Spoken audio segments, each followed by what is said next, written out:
सबय सप्रेम विनीत अति सकुच सहित दो भाई। गुरुपद पंकज नाय सिर बैठे आय सुपाई।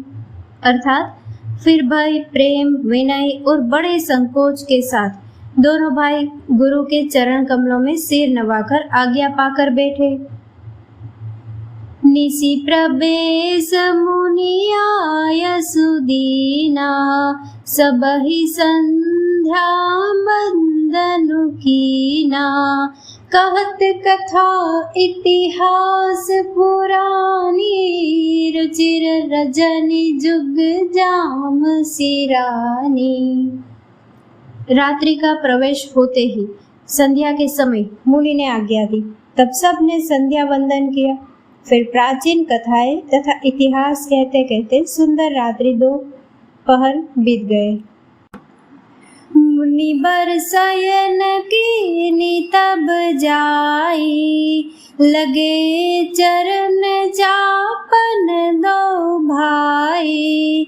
जिनके चरण सरोरुह लागी करत विविध जप जोग बिरागी। तब श्रेष्ठ मुनि ने जाकर शयन किया।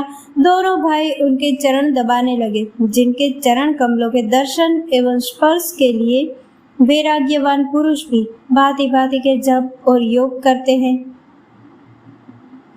ते दो बंधु प्रेम जनु जीते गुरुपद कमल पलोटत प्रीते। बार बार मुनि आज्ञा दीनी रघुबर जाय शयन तब कीनी।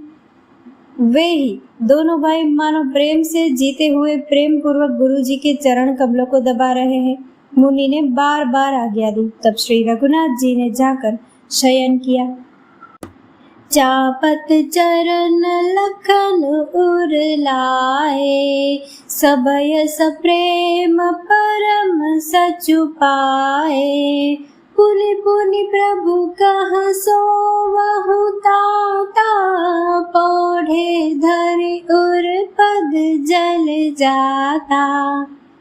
श्री राम जी के चरणों को हृदय से लगाकर भय और प्रेम सहित परम सुख का अनुभव करते हुए लक्ष्मण जी उनको दबा रहे हैं।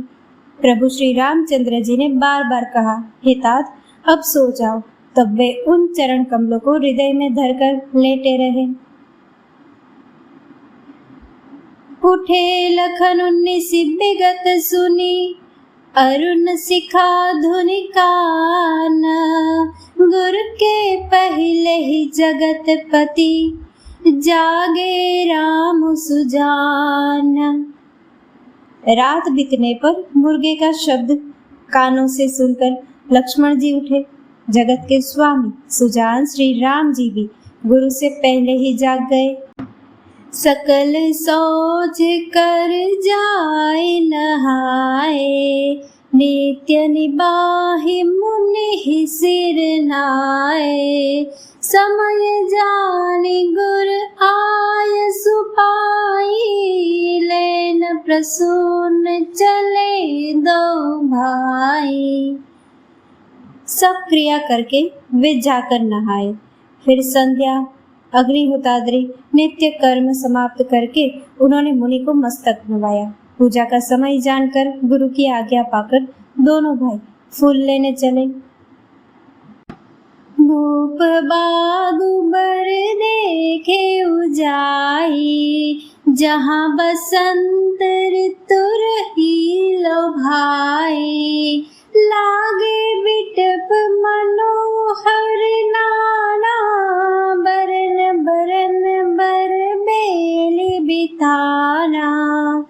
उन्होंने जाकर राजा का सुंदर बाग देखा जहाँ वसंत ऋतु लुभा कर रह गई है। मन को लुभाने वाले अनेक वृक्ष लगे हैं। रंग बिरंगी उत्तम लताओं के मंडप छाए हुए हैं। नव पल्लव फल सुमन सुहाए निज संपत्ति सुर रूख ल जाए।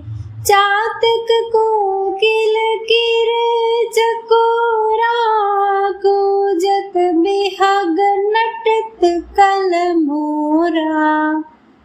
नए पत्तों, फूलों और फलों से युक्त सुंदर वृक्ष अपनी संपत्ति से कल्प वृक्ष को भी लजा रहे हैं। पपीहे, कोयल, तोते, चकोर आदि पक्षी मीठी बोली बोल रहे हैं और मोर सुंदर नृत्य कर रहे हैं। मध्य बाग सरसोह सुहावा, मनि सोपान विचित्र बनावा। विमल सलिल सरसिज बहुरंगा, जल खग कुजत गुंजत भृंगा। बाग के बीचों बीच सुहावना सरोवर सुशोभित है, जिसमें मणियों की सीढ़ियां विचित्र ढंग से बनी है। उसका जल निर्मल है, जिसमें अनेक रंगों के कमल खिले हुए हैं। जल के पक्षी कलरव कर रहे हैं और भ्रमर गुंजार कर रहे हैं।